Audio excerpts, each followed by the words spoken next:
Sometimes thinking too much can destroy your momentum. Tom Watson. Definitely not one of my main problems. I'm Chris Story on top of the world in Homer, Alaska. Today, Jason Womack is my guest. He's here to discuss his newest book, Get Momentum, How to Start When You're Stuck. When someone sits down, the thing that's going to block them is, are they allowing themselves to admit and then to ask for what they actually want?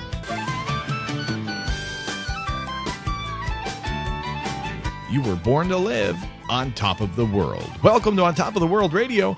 I just happen to literally live up here on top of the world in Alaska. I hope you'll visit us one day. If you do, look me up in a great little town called Homer, Alaska on the Kachemak Bay. You'll be glad you did. Wonderful, wonderful little spot. Probably the greatest spot in Alaska, to be quite honest with you, and I'll defend them words. Well, Jason Womack's here to talk about his newest book. Like I said, he co-authored this book with his wife, Jody, and they call it Get Momentum. And it's more than a book. It's really a movement and maybe even a way of life. And so the subtitle I love to the book is called How to Start When You're Stuck. Oh, that's so good. And how often do you get stuck in life? And it could be the simplest little thing. And sometimes you just need the right question or the right guide or sign or something just to get going. And then once you do, get out of your way. Well, that's what this whole book is about. And my conversation with Jason Womack. And so I've been loving the book. And you know what I've been doing too? I've been giving away copies to my live radio listeners. And I've really been enjoying that and kind of using the text of Get Momentum as a thesis, if you will, on starting a brand new year, which we're about to do, depending on when you're listening to this. So anyway, listen, I want to share this one quick section of the book before we get to Jason. Here it is. Okay, the power of momentum. When you get momentum, you know that what you're doing is exactly what you're meant to do. Oh, yes, that is so simple and so true. And isn't that the truth, though? The truth is simple. And if it ain't simple, it may not be the truth. Well, here's Jason. Jason, what do you think is the most common cause of getting stuck? What gets most people stuck, in your opinion?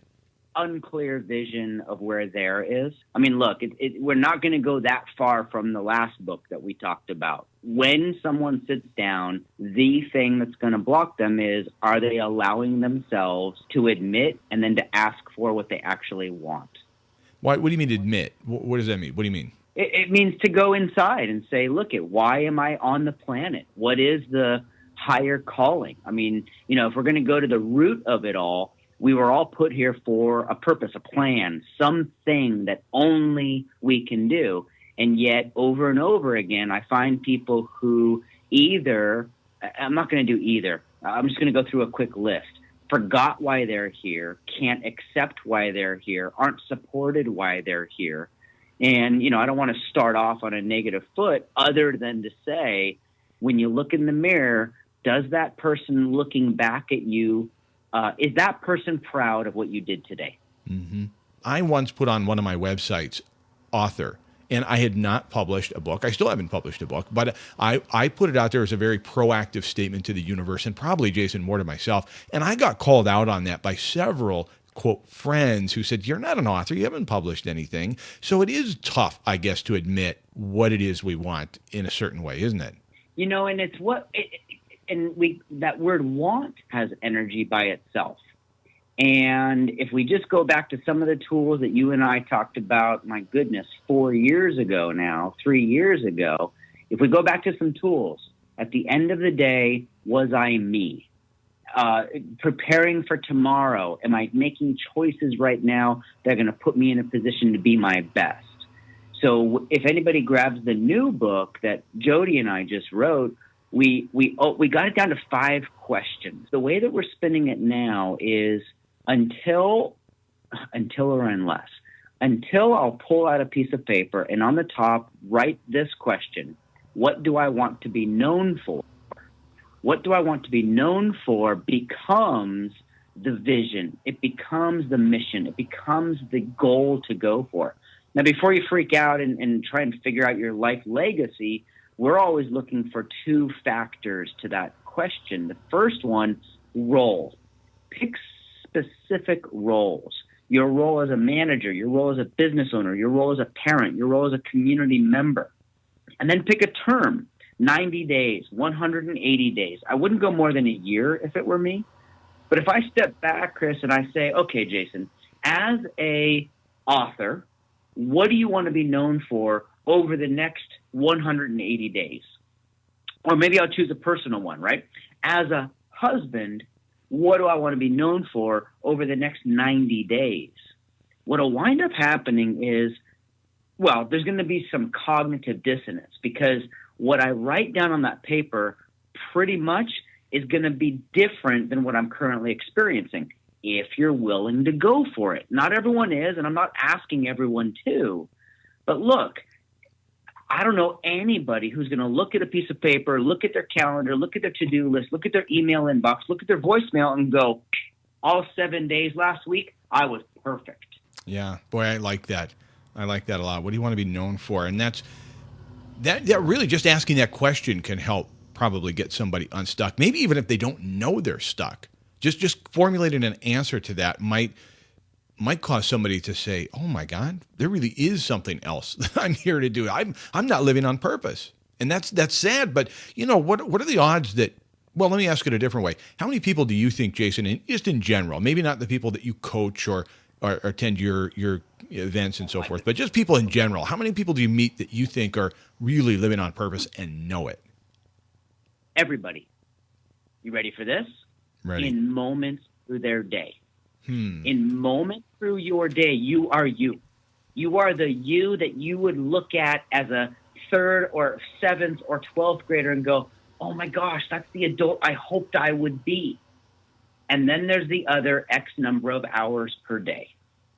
So my only reflection, connection, or request is that we do some kind of conscious awareness, call it tracking, journaling, call it whatever you want.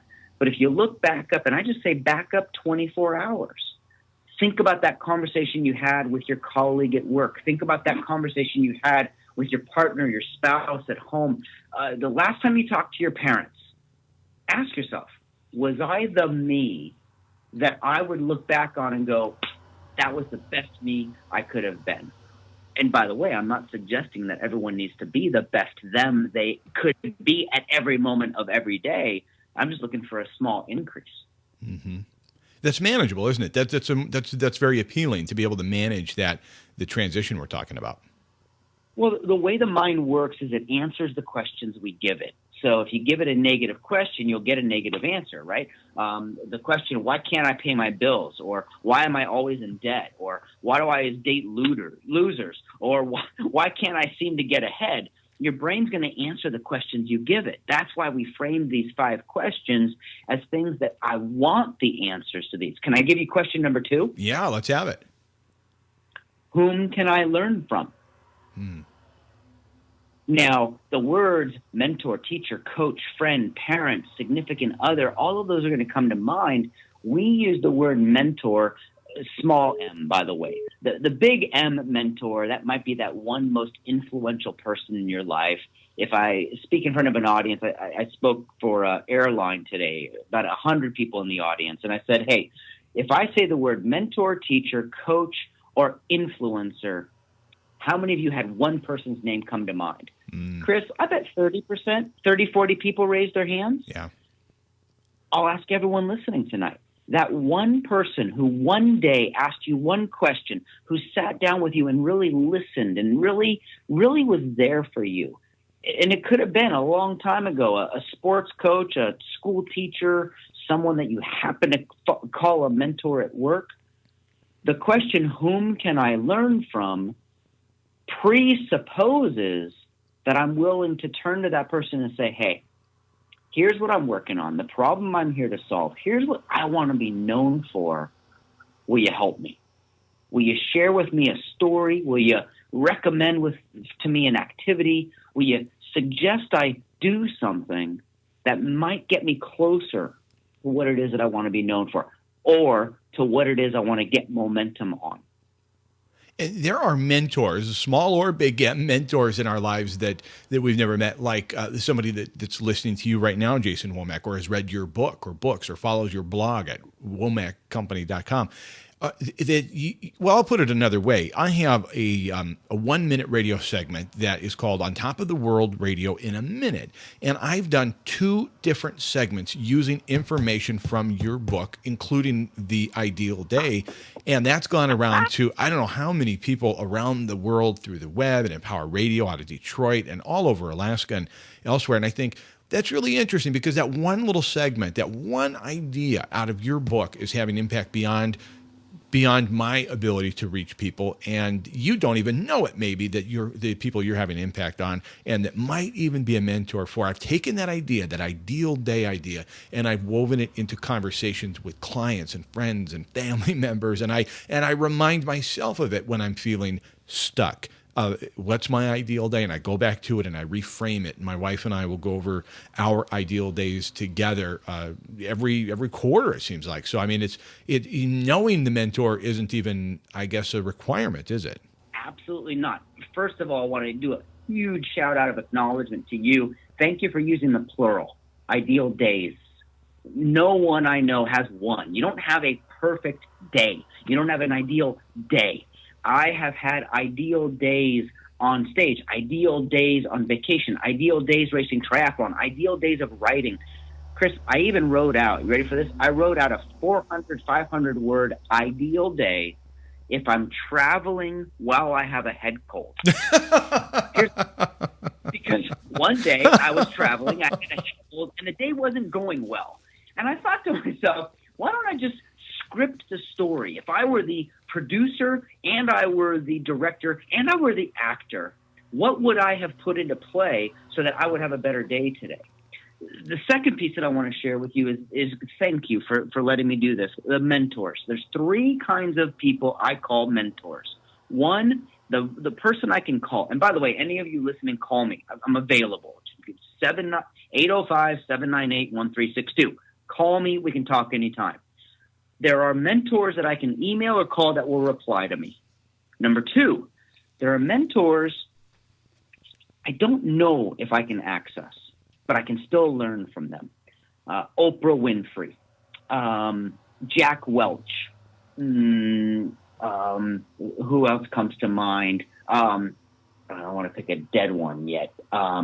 Kim Cook. Audie Ignatius. Here's a good one. Audie Ignatius.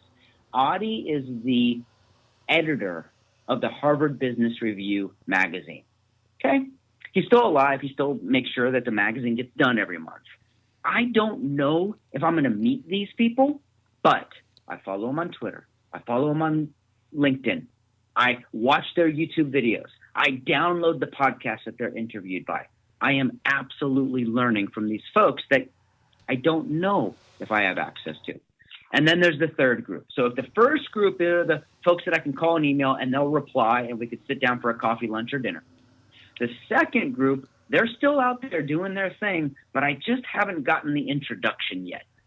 The third group, by default, are the folks that I'm just not going to get to meet. I call my mentors Bruce Lee, Mary Kay Ash, Helen Keller, Abraham Lincoln, John F. Kennedy. And one of the things, and let me give you all the tactic I use, 6-7 months per year.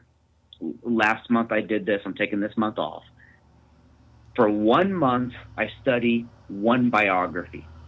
I pick one person who was on the planet, who's no longer here. I read their books. I watch their YouTube videos. I subscribe to their whatever it is that the foundation is doing.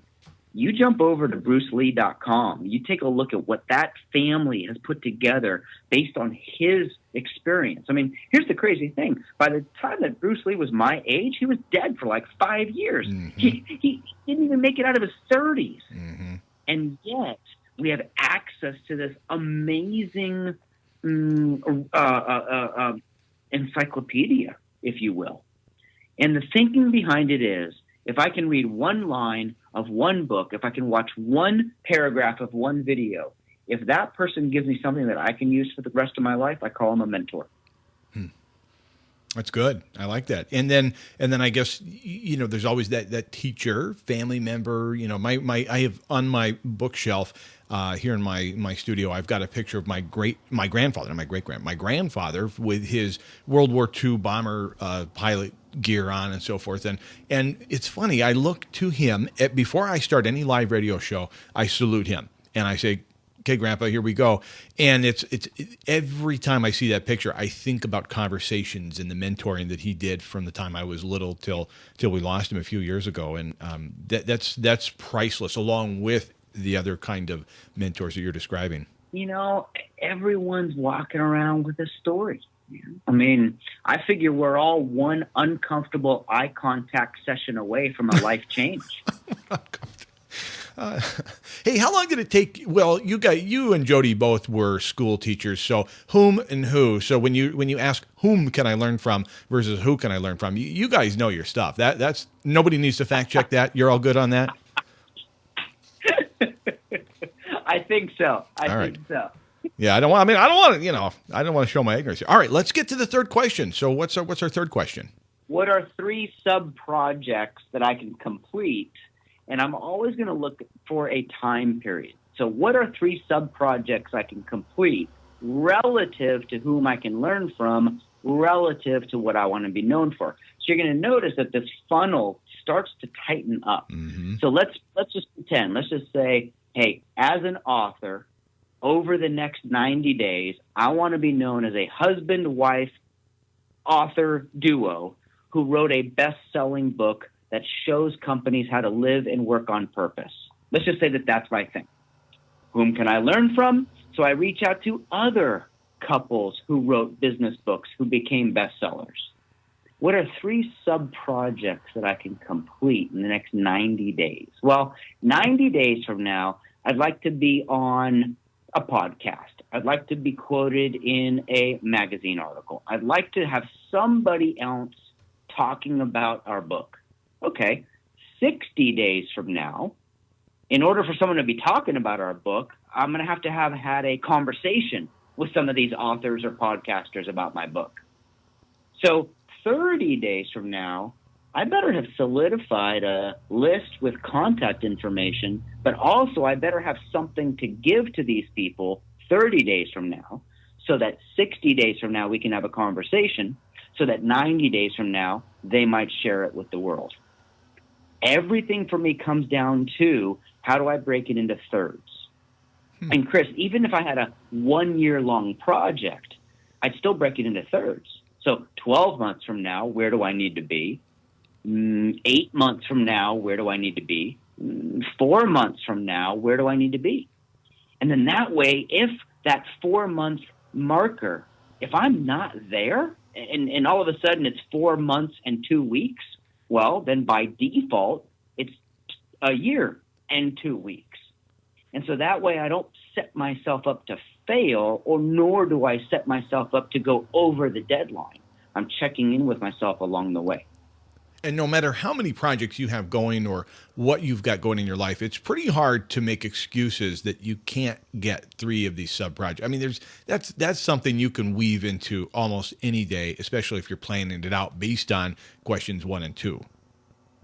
And the more I do it, the more I recognize that putting a project that's not due for 8 months on a current projects list, that actually demotivates me. The darn thing is so big, so overwhelming, so important that I look at it and freak myself out. So absolutely, I would say go to your, and by the way, don't get me started on to-do lists. Most people don't even know how to make a to-do list. They combine a bunch of things, big, little, personal, professional, noun, verb. They've got all of these things that kind of yell at them when they look at it. When I look at my to-do list, I literally want to see things that I can, you ready for this? Do. So now when I back up to that and I have a free Saturday, I have a middle of the week hour, I look across the space, I back up to question 1. What do I want to be known for? Whom can I learn from? What are 3 sub-projects that I can manage, that I can complete along the way? Which leads me to question number 4. What can I acknowledge that's going well? And this actually trips a lot of people up. I'll speak about America, but the human psyche, we're a cognitive, our brain works in dissonance. What does that mean? We look for what's off. We look for what's wrong. We look for what wasn't done. Any parents listening right now, look over the past 24 hours and what were the conversations with your kids? Managers, business owners, community leaders. Over the past 24 hours, you have talked about what didn't get done, what went wrong, what's off course. What we're suggesting is that you jam in the middle of these 5 questions, you put in this process of not Pollyanna positive thinking. What this is positive acknowledgement of where we're on course. And I know that you have experience of with your kids, with your community, with your business. When you called and told someone what they did well, when you talked to someone and said you completed all the paperwork, what was that energy like? What was your experience? Mm-hmm. I'm thinking of a speech that Bert Jacobs gave, the co-founder of Life is Good, and he talked about his upbringing being, low to middle income with a father who was paralyzed or, was handicapped. Anyway, long story short, he said no matter how bad it got, every night at dinner, his 4 or 5 brothers, whatever, the family would sit around and mom would say, what happened good today? What was good? And I thought, man, that's so influential. And to me, that's exactly, it's hard to acknowledge what is good or what went right. And because there is so much going on that is wrong or undone or unnecessary or whatever. So to give yourself that kind of acknowledgement every single day, that's powerful. And by the way, don't avoid it. Don't ignore it. Don't not notice it, right? If someone left the iron plugged in and you left the house, you need to have some sit-down discussion. If one of your employees did not do what she or he said that they would do, you need to write that thing up and put it on their file. Just remember, the power of an acknowledgement well placed will create energy and momentum that moves forward. I mean, look, anybody listening, anybody who's ever read anything, people, this is statistic, people do not leave jobs. They don't quit jobs. They leave personalities. They leave the people they used to work with. I didn't leave public education. I fired myself from a school district that I no longer had faith in. The last consultancy that I worked with, I didn't quit my job consulting.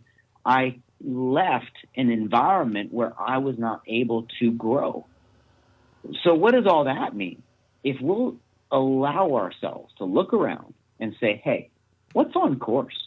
Where did we win? Where did I get help? Where did I help someone today? We put ourselves in a position of energy. We put ourselves in a position of strength. And that leads right into the 5th question. And the 5th question is, it's simple but difficult. What is the small change I can make next? And I've come up with 3 kinds of changes that people make. But what I want to do is just kind of kick this over to you as you hear that question, Chris. What small change can we make next? You've done a lot of these podcasts. You've worked with a lot of clients. If we compare big change to small change, I see a little bit of a difference. But let me just kick that over to you. Wow, that's a great question. I really like that caps off the original question, what I want to be known for, because I think it ties together because it is those small little changes. I'll give you an example in my life. I really, as I said at the outset, want to be an author. So I put it out to the world on my website. I labeled it an author. When my family member of mine said, "You're not an author. I know the difference between writing columns and publishing books." And anyway, so I let that go, and I began to write scripts for my 1-minute radio show, On Top of the World in a Minute. And I began to collect those scripts. And slowly but surely, like water dripping on a stone, I began to stack up one after the other. Now I have 425 pages. And so that was one thing I could do next. It was one small change, was just saving that script day by day. They added up over the last 19 months. And now I have a manuscript with which I can go and create a book. And so for me, those little changes, it took no time at all to print, put it into a sheath, put it into an envelope, put it into my bookcase, and every day I've been able to watch that just slowly build to a point where I believe that's possible. So to me, it's that little minute thing. So going forward, what can I do next? That's a great question. That really deserves some time and attention. But I've seen it happen, and so I believe you. Back to you, Jason. I really appreciate you building the bridge, because what winds up happening is I think people go too fast, and maybe it's the American educational system. I think most people believe, and by the way, I don't know when this will publish, but we're recording it towards the end of the year, which means we're recording it towards the beginning of the year. I think most people think they should set a goal and then start working on it. What do I want to be known for? What change do I make? And you'll notice we have 3 phases in between. Mm-hmm. And not only that, I don't want you to make a big change. Why? And this is just my experience, so you're going to get a little Jason flavor here. Big changes don't last. Small changes always maintain. This is my experience. Test it and prove me right or wrong. He's Jason Womack. The website, womackcompany.com. The book, Get Momentum, How to Start When You're Stuck. Jason, you never fail to impress. I think you're one of the great guys doing some really awesome work in the world, and I thank you for spending your time with me today and what you're doing out there. You're making a difference. Chris, it takes one to know one. We couldn't do it without one another. Let's keep the community rolling. Get the book, Get Momentum. What I really love about Get Momentum, well, you heard, there's a lot of things to love, but it's very practical. Without being too textbooky, it's super functional. So get the book, and you'll get momentum guaranteed. The book is again called Get Momentum by Jason and Jody Womack, published by Wiley. This has been a great conversation. One I'm going to listen to again. I know that for certain. So get out there, grab the book, and until next time, I'm Chris Story, reminding you that you were born to live on top of the world.